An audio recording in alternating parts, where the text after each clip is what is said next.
All right, so I guess we're right at 1 o'clock. I like starting on time, so welcome. My name is Linney. The session is on coding in the curriculum. It's learning about how coding fits into the Common Core to better support Danielson and what we're expected to do as educators, but it definitely does fit, and so we're going to go over how it fits today.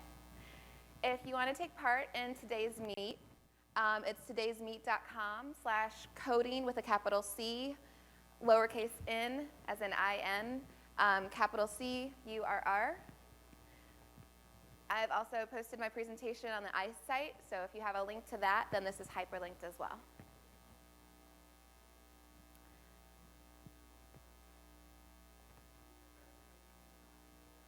Yes, should be. If not, I'll fix it by the end.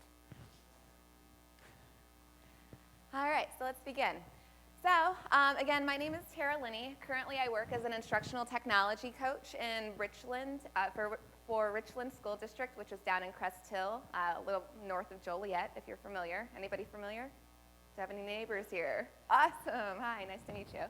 My Twitter handle is TechTeacherT because I like alliteration. My email address is just techlinney@gmail.com, and my About Me page is right there as well if you want to know everything that I do in social media. All right, so our learning objectives are very straightforward. So we're going to be understanding how computer programming links to the Common Core. We're also going to be reviewing best practices for teaching computer programming to your students because, believe it or not, there are best practices. And we're going to explore some of the tools that you can use to do this in your classroom. And we'll also be discovering other resources to help you in your coding journey. So let's start by looking at the definition of coding. Who can shout out some keywords that you see in here? Sequence, okay, what else? Task, what else? Where? Problem, solve. Why are these words so familiar? Common Core. That's right. It's because if you look at the Common Core standards, a lot of the higher order thinking standards have to do with solving a given problem, okay?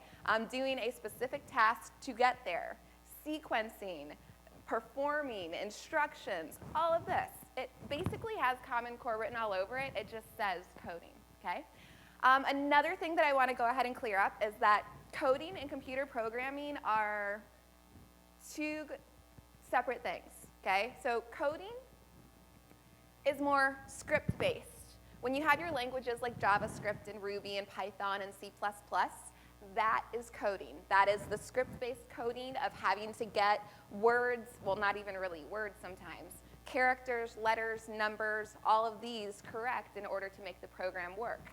What we're going to be focusing on for the most part is what is referred to as block-based coding, which is actually known as computer programming.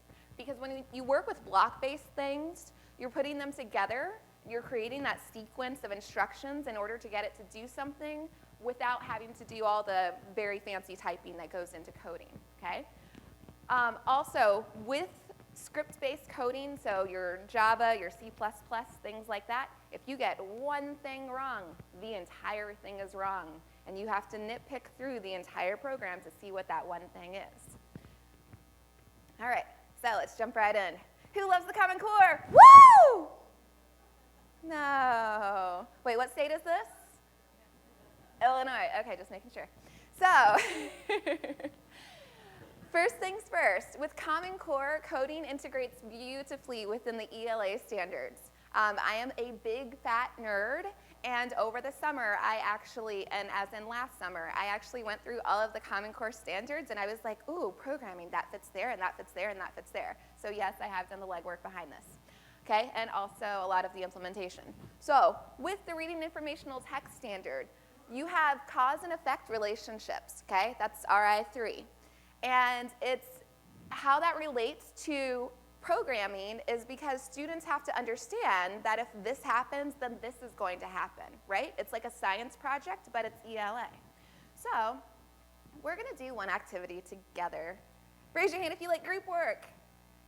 Awesome, cool. So we have a big group to work with here. Who is familiar with code.org? Yes. All right, so you know in code.org, back in December, they brought Frozen out. And all the kids are like, Frozen, yay, Anna, Elsa. And then they're like, level 5, I don't know what I'm doing anymore, because it gets harder as they progress. This is one of the harder puzzles, not from the Anna and Elsa, but from the, their new 20-step program. 20-step program, anyhow. So on stage 17, right here, our whole objective is to get the squirrel to go and get the nut. Right here, where it says workspace, students are able to use a total of 5 blocks. It gives them 1 to start off with. As they put blocks on, that ratio is going to change. So it's either going to say, now you're using 3 of 5, now you're using 10 of 5. So it's important that when students are doing this, that they're actually reading. Who knows a student who loves to read? Who knows a class who loves to read? Okay? So with Park, with Common Core, with all of that, students are going to have to read. What better way to get them to read something than putting it in this really fun activity where they're also learning a really useful skill? So right here are my blocks, and I'm going to move them onto my workspace. So what block do I need to get first? Repeat until. Okay? Anytime that you see a repeat block, that's what's called a loop.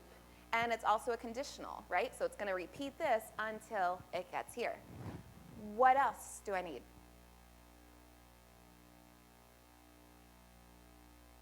Turn right. Now, let me show you what one of my students did. They said, it doesn't fit. It doesn't fit. Okay? Students need to learn how to think outside of the box. They were able to do that in kindergarten, but something weird happens by the time they hit 4th grade, and they're like, but it won't go. But wait, it's what? Okay, so what next?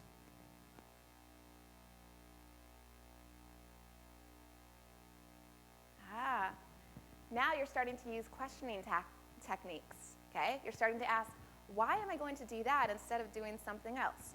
Well, the objective is to get the squirrel to the nut. Right here, this is an if block. This is a conditional. So if the path goes to the, we'll put the if in here.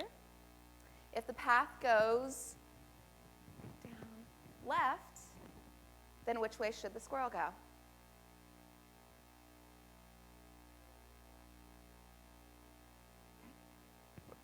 Wait a minute. Should be right? Sorry, this whole backwards thing. So if students think that they have their program, all they have to do is click run. Okay.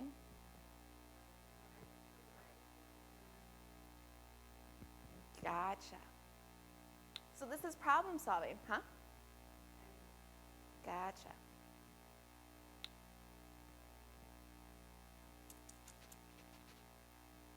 Okay. There is a way to make it go faster. Let's just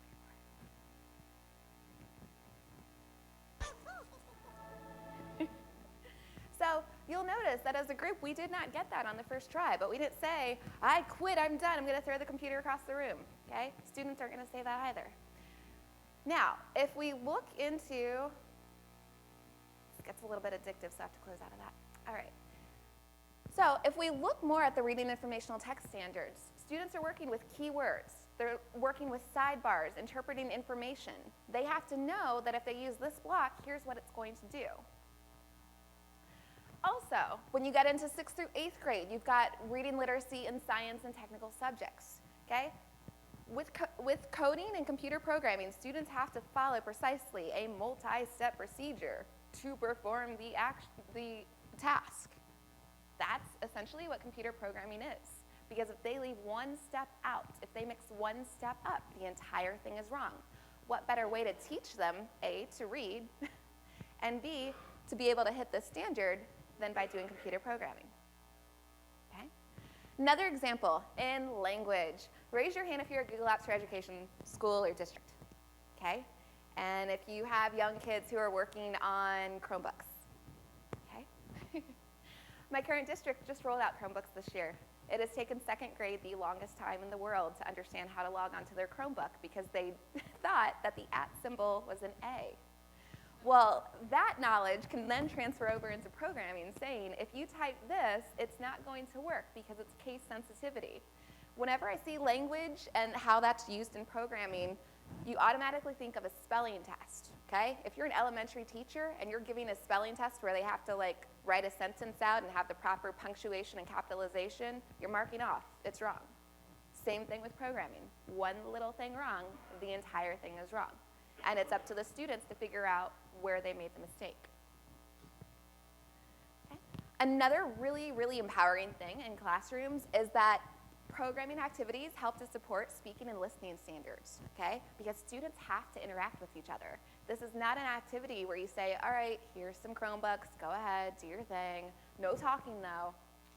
You're not the expert in the room anymore, and that's fine because that hits Danielson, which we'll get into a little bit later.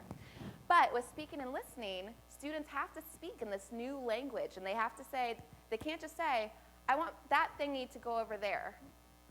Okay, I can tell you in Scratch there's not a thing called thingy, and over there is not a direction. So students have to learn how to speak in a language that makes sense to accomplish their task. Another really cool integration idea would be to have students narrate audio recordings of like their reflection on a coding or programming activity, okay? They could also use a lot of different programming platforms like Scratch and Tinker and things of that nature to do digital storytelling, right? So they have these different scenes set up, they put their voice in to attach it to either as a sound or they attach it to their actor or their sprite, and they switch through the scenes after X number of clicks, but they can have the subtext too telling the story. So there's some really, really cool ways of how students can use this, but then it also hits the Common Core standards and it's fun. Now, this, for the writing standards, raise your hand if you teach writing or if you teach elementary and so you have to teach writing. Awesome, okay. So, with the writing standards, I have this really, really cute story. I work with a group of third graders and there's fourth graders. So I take 3 fourth graders every single morning, well, that I'm at school, clearly not today, but we work on programming activities. When they first joined me, which was back in like October, they had to go through all 20 stages of the Hour of Code activity before we moved into more creative things where they could actually make something, okay? So this one boy, his name is Nick, he comes in and they only have 15 minutes. And he's like, what if I don't get through it? I was like, well, we'll cross that bridge when we get to it. So at the end of the time that we have together, he only gets to stage 8 of 20 stages. He's like, do I have to start all over again tomorrow? I said, no, but if you bring me proof that you completed this, then I'll let you progress. He said, okay. He goes home, and he's really smart, A++ student, right? He goes home, and instead of Googling Hour of Code certificate, which I totally would have accepted, he takes the initiative to go through every single stage in these 20 stages. And over here, he writes out the process that the blocks that he used in the correct order and the number of times and everything that he had to use in order to get through that stage. He did that for stages 9 through stage 20. And the next day I spent the whole morning just double checking his work. This was his idea, not mine. When I just said I needed proof, he took the initiative to create this. If you start having students prove that they got through something in a programming activity or demonstrate their understanding by writing, you don't give a limit, you just say, write about it. How did you do it? Not in paragraph form, not this, that, or the other, and then you build from that. And you're hitting the writing standards, and they're writing about something that, at least in that moment, they're passionate about. So it's something that they might not have gotten right away, but as they're working through the problem solving, they're reflecting and in turn writing and learning and becoming better writers. Okay? Another great way to incorporate it at the higher levels would be in the writing literacy and technical subjects. Students in high school could create a step-by-step. This is how you program this in Python. This is how you set this up with a makey-makey and make the robot work, right? So there are a lot of opportunities to integrate programming activities into the Common Core, especially when it comes to writing.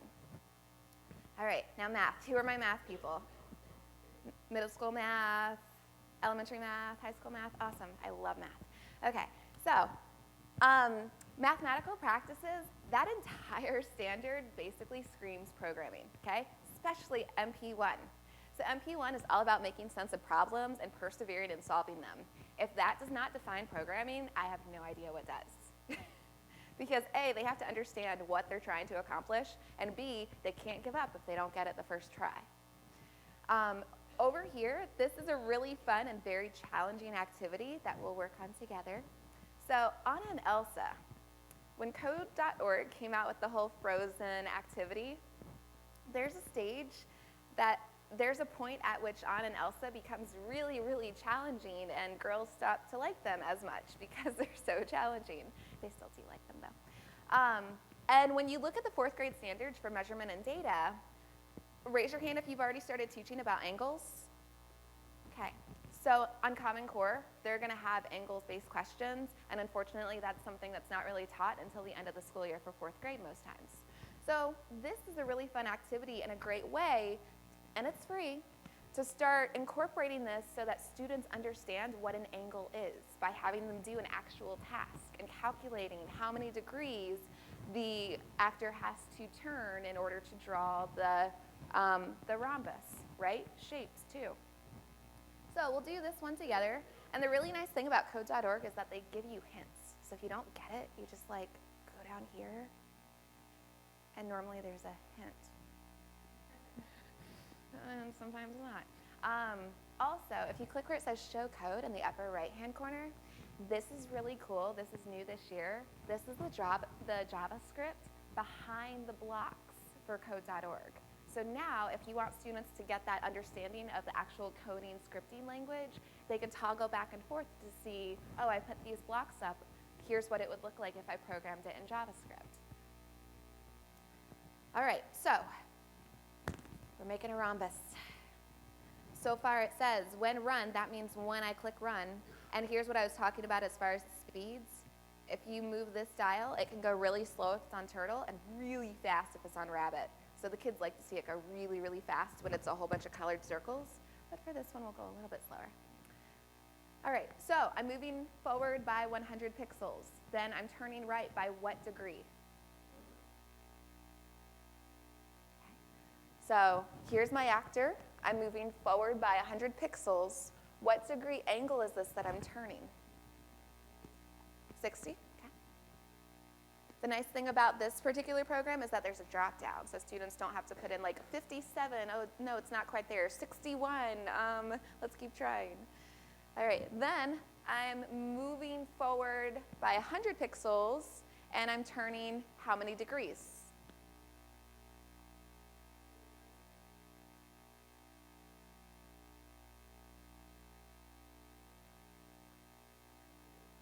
Why is it 120? And what is 180? A straight line. So for students to begin understanding the concept of what a degree is, you can introduce them to programming activities, and then they can have those aha moments so that when they take Park in a few weeks, they're not like, I've never seen this before. Oh, wait, I did that one time, okay? But I'm missing something. What am I missing? Okay. So right here, you're talking about your multiplicative properties. So now if I click run, boom, we just did a project correctly on the first try. Give yourselves a pat on the back. Okay. All right, so that's one really great way that it incorporates with the measurement and data standard. And it's not just the Anna and Elsa program. It's a lot of things out there. You could have students draw their own shapes, and boom, they have to know what degree it has to turn in order to make an equilateral triangle. Also, numbers in base 10. Now, this is really, really fun. So if I'm moving down, would I be going in a positive or negative direction? Negative. If I'm moving up, what direction am I going in? Okay? Students, when they see that visually on a graph that they're working on, and say in Scratch, for example, they're better able to conceptualize what it is to go positive and what it is to go negative. The fourth graders that I'm working with right now are still working through it, but it makes more sense when they're working on programming activities that support that. So right here, this is Scratch, if it loads, which it will. Another really cool thing that students learn when they learn how to program is the difference between 1.1 and 0.01, right? So when it comes to time, if you're talking about 1 second is kind of a long time. If you're talking about 0.01 seconds, right, place value, it's a lot shorter. So when students see that their actor has a wait block that has 0.1 second, they're able to see how long the wait is. Yay, it worked. All right, so this is Scratch. And in Scratch, raise your hand if you use Scratch. Sweet, half the room. All right, if you don't, we're just going to go through it real quick. So in the bottom left-hand corner here, you have backdrops. And if you choose a backdrop and then you go into Other, there's this really cool thing called an XY grid. So when students start working with graphing points on a coordinate plane, which again, they're going to have to do on Park from like 4th grade on up, then boom, right here, they have their graph. You can tell the sprite that you want it to, see, when play is clicked, I am going to turn 15 degrees, and then I'm going to go to, now at this point, students have to figure out where they're going to go. Are they going to go at 0.00? Are they going to go to 100 by -30? And then when they click play, so the reason why it went really quick is because I said go to. I didn't say move, I didn't say glide. I basically said you're going to teleport over here and that's that. And you turned because I said to turn 15 degrees. So students can use their understanding of what degrees are and what directionality is and apply that to programs that they make in things like Scratch. If I'm going too fast, please let me know. If I'm going too slow, please let me know. Okay.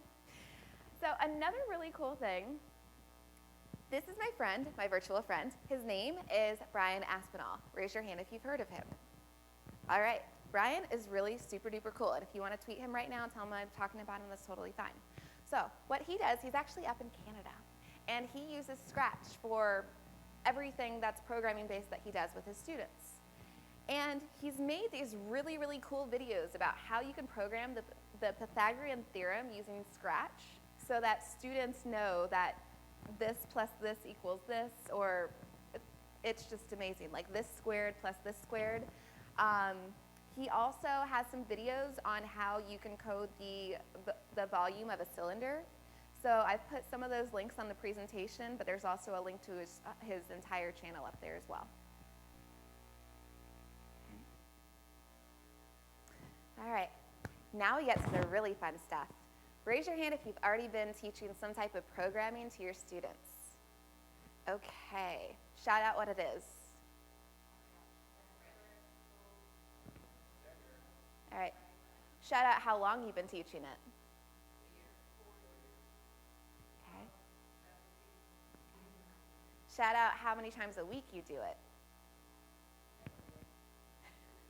All right, so for those of you who do not do programming activities, or you're trying to kind of better your practice with programming activities, there are 7 habits for teaching coding.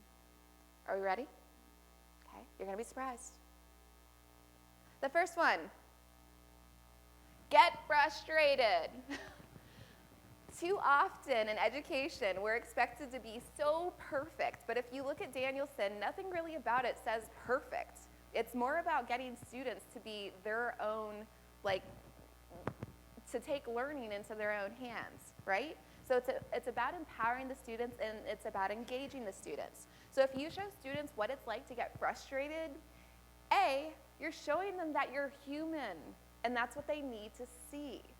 Because B, by showing them that you're human, Johnny, who throws chairs across the room when he doesn't get his way, is going to see your reaction to something not working, and eventually he's going to start to model that behavior. But if you quit and say, I'm not doing this anymore, it's too hard, your students, especially the young ones, they're going to follow that because you are the example. So if you show them what it's like to get progressively frustrated, win. Habit number 2, adopt the iteration mindset. Okay? Who knows what iteration is? Yes. Okay? So basically, iteration is when you do something over and over again until you succeed.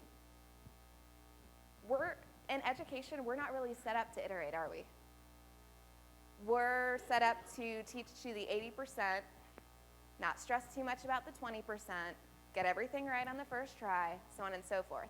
But if we're truly to prepare students for life after school, then we need to teach them how to iterate. We need to teach them how to fail and how to recover very quickly. Because in life, in the real world, it's not so much about your grades, because there aren't grades. It's about how you adapt to situations and changes. So if we have students embrace the iteration mindset, they're learning how to do this while they're still in the safety of the school. And it helps them to grow, too. Raise your hand if you have like a bunch of A++ students in your class, and then you have a bunch of really low students in your class. All right, so there's some disparity there. One of the things that I really and truly love about programming, and this is going to sound really bad, but raise your hand if you've seen a student cry. Right? Raise your hand if you kind of smiled a little on the inside. All right. Last year, I was at an all-girls school in DC, and there was this girl. She was in the 2nd grade, and we had an after-school coding club, okay? She got straight A's, honor roll for the entire year. Comes to coding club, and on day 2, she's like, I don't get this. I'm like, well, ask one of your friends. Like, try harder, you know? You're not going to get it every time. But I always get everything every time, and I didn't get this. Get over it. Like, those students that are so used to succeeding that they've never once in their life failed because they think that it's going to be the end of the world need a reality check. And programming helps give that to them in a way that doesn't ruin them completely. Sort of, sometimes, no. One student that I work with now, this boy, his name is Jad. He's a 4th grader. He came in and he was like, I know this stuff. I work with computers at home. His teacher is like, please fix him. He comes in, he didn't understand something. I'm like, well, you can't leave here until you fix it, because I had her permission to keep him. He was like, but you're not helping me. No, because you said that you knew how to do this, so you're going to prove that you know how to do this. They teach themselves. They get over their failures, and they get over it quickly because they learn not to make those same mistakes again. Not only that, oh yeah, because iteration is learning how to fail forward. Not only that, but through iteration and through adopting programming, you're allowing the students to become the expert, which empowers them and benefits you. Because if you look at Danielson in Domain 3C specifically about engaging students in learning, to be excellent, students have to be like totally engaged in their learning, empowered, taking responsibility for it. Well, if you're doing programming, that's them. It's not you. Get it? But it looks good for you. All right. Habit number 3, and this is going to make it so that you don't go home every night having like maybe 1 or 2 bottles or glasses of wine, okay? Because let me tell you, when you're working with a bunch of students, right, and if you've got a class size of like 30 and they're like, but miss, but I don't get this, but I don't, you want to pull your hair out, and sometimes you do, right? All right, so in general, in education, and specifically in programming, if you incorporate an Ask 3 before me, it gets students to know that they're smart, right? It gets them to interact with their peers. It creates an environment of interdependency, which also benefits you in Danielson and helps you save a little bit money on like buying wine for stress purposes, okay?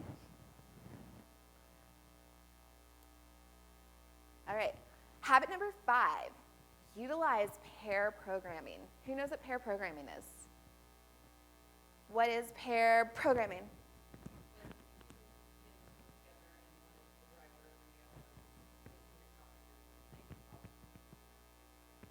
Perfect. So we kind of did one half of pair programming when we were working on the activities up here, though ours is more like group programming. As I was working as the driver and everybody in the room were the passengers to help troubleshoot through any errors that we were making. Well, the same thing can happen in your classroom. If you don't have one-to-one devices, if you're limited in that area, you could have two students work together. We did this for the week of the Hour of Code. We took all of the kindergartners, brought them, well, one class at a time because all of them would have been crazy. But anyhow, one class at a time into the media center. I had 3 student helpers that are my 4th graders that I work with, and we had 1 Chromebook per every 2 kindergartners. And they went through some of the code.org studio activities that are very, very easy for them. And they were going and dragging and dropping and going through the process. There was one student who's an ELL learner, but who's also special ed. And his teacher came over to me and was like, I'm going to cry right now. I was like, what are you talking about? Like, they're just programming. She said, he never talks. He never speaks up. Yet he's so clearly telling his partner what he needs to fix in his program, but he can't do that when we're in class. So programming gives those students who are used to failing, who are used to not getting things right away, it gives them a voice and it empowers them. And it really does kind of balance the equation a bit. Also with pair programming, if you look at companies like Google and a lot of those big technology companies out there, they use pair programming so that they don't make a bunch of mistakes.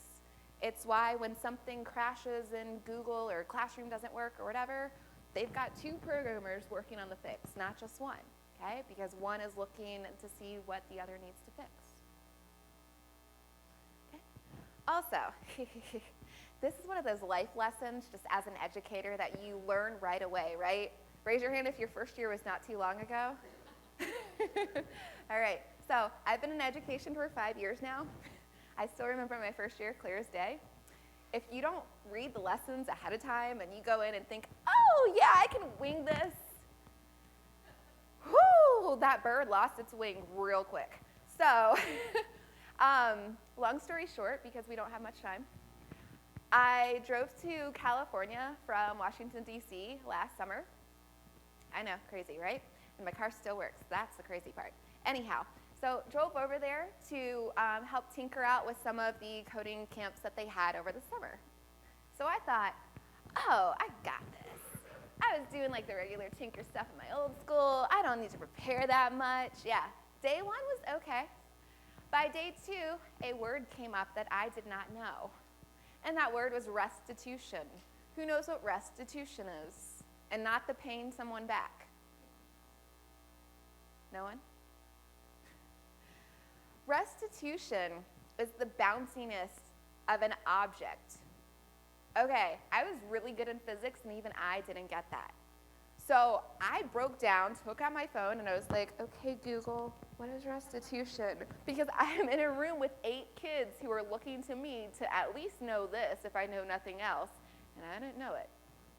So by completing the lessons before you give them to your students, you become just smart enough so that they can look to you for those important things like what a word means, okay? Not how do I fix my program, but what does this word mean? And then you can identify those words and define them to the whole class. You don't have to preload the lesson. You can actually do it in real time. So as soon as the first student says, what's a loop? Explain what a loop is, and then they're back to work. But if you know that that's coming, it helps you to be better prepared and helps to reduce the number of glasses of wine that you have in one night, okay? So I promised that there's going to be something on tools. Here it is. The reason why I'm not going to go through a whole bunch of apps and a whole bunch of tools and a whole bunch of things is because A, I would have to survey every single person in this room to figure out what their platform is, okay? B, when it comes to programming, it's not about the apps. It's about the learning that takes place when you're using the apps, okay? And that's really, really important to remember. So it's not, oh, this is our scratch time, this is our this time, especially if you don't already have that time built into your schedule. If you're trying to sell this idea to your principals, to your administration, to your leadership, the first thing that they're going to ask, 9 times out of 10, how does this support the standards? This is what you give them. You don't give them, oh, well, if I go on Tinker and I do this, then this is how this does this, okay? Another really cool thing, raise your hand if you're a 4th grade teacher. Okay, you guys have a science unit that's coming up around circuits, right? No, okay, raise your hand if you're, so in the 4th grade standards for the next generation science standards, 4th grade is expected to learn about circuits, right? So, and that's new, so it's okay if people don't know. But in teaching them how to use circuits, you can totally incorporate a makey-makey into a Scratch program that they're saying when this key is pressed, do this, and you can control the game. Sylvia was talking about it earlier today during the keynote, and it's just a really great way to start incorporating those makerspace types of things into program activities that also support the Common Core and are really cool to happen in your classroom. Okay. All right. Raise your hand if you knew that Google was trying to get more girls into coding. Awesome. So back in May of last year, Google published their employment statistics. And they quickly looked at themselves and said, okay, we're not practicing what we preach. We need to go ahead and fix that right now. Because as Google is a very, very diverse company, they're not nearly as diverse as people think they are. And they know that, okay? So your typical stereotype of a programmer is a middle-aged Caucasian male who sits in a dungeon and programs by himself, okay? That's what the stereotype has been for like the last 3 decades at least. That's not the reality of the world of programming. The scary thing about programming in schools is that right away, who do we think are going to be the ones who are interested? Who do we think are going to be smart? Say it. Boys, because they play video games, right? This is their world. Well, if you look back at 1984, Google it on NPR and like put in programming, and I'll throw a link up here at some point. The whole reason as to why a lot of women got out of programming is because it became a boys' world. And not so much the programming, but the media was driving it to be, okay? The media comes out with all these video games and so on and so forth, and it's a boys' world. So girls don't feel like they have a place. Well, if you treat girls like they don't have a place, guess what they're going to believe? That they don't have a place. They're going to say, oh, I want to be a model. Well, you could be a designer and you could incorporate programming into that, and oh, you like dance? Well, you could do really cool things with that too. But they don't know that unless we show them that.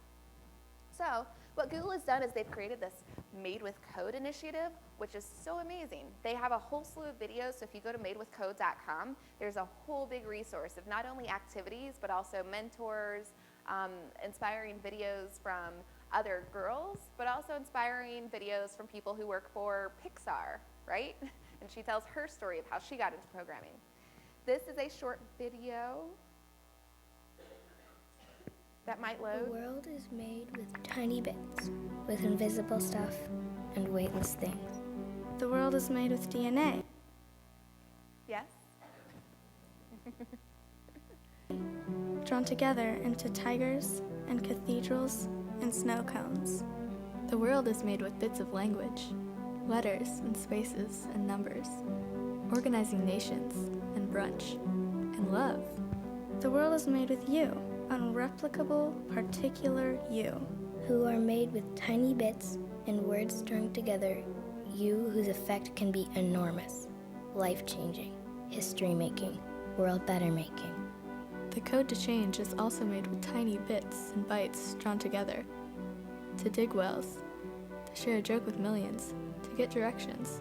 You are a girl who understands bits exist to be assembled. And when you learn to code, you can assemble anything that you see missing.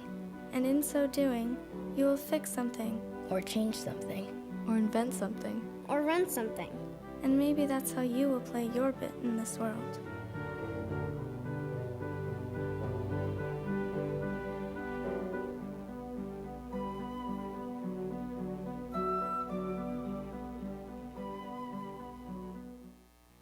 So this is just one video that goes to show that students, especially when it comes to girls, sometimes they do need that gentle push of, here are some really cool things that you can make, and not always games, okay? Girls, as a stereotype, for the well, not really stereotype, but a lot of girls like to make a difference, right?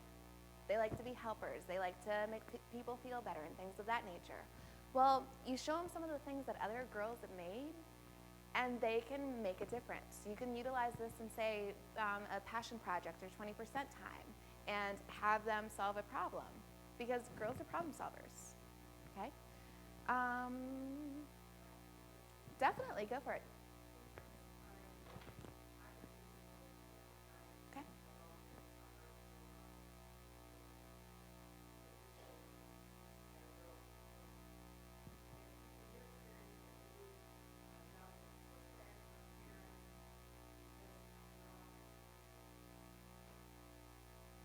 No, because when I offer it, it's not a gender-specific thing.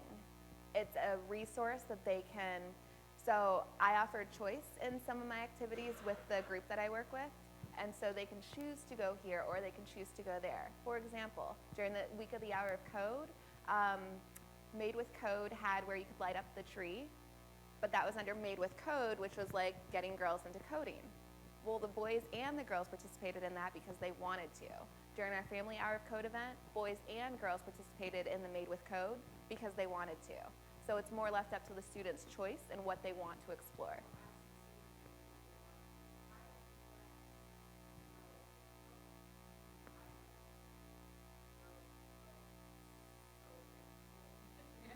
Girls can code as good as boys.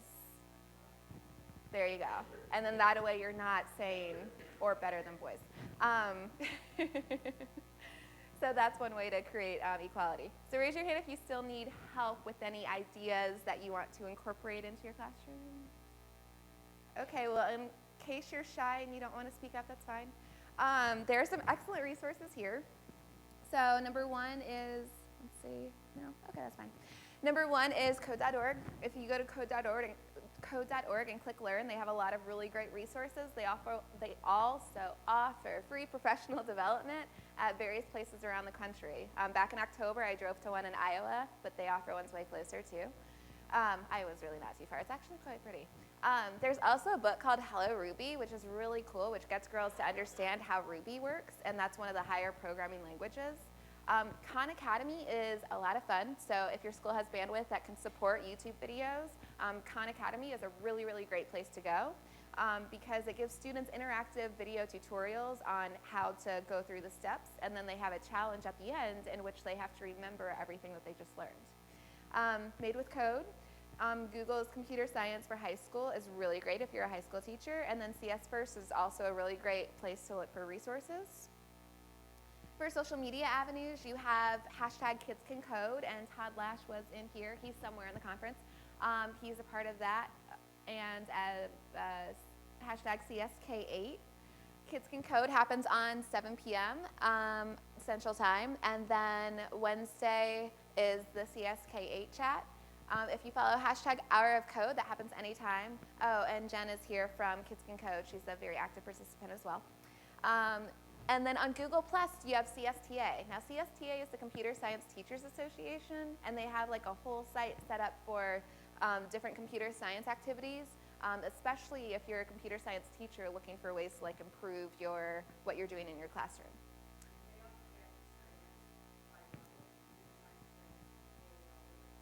Mm-hmm.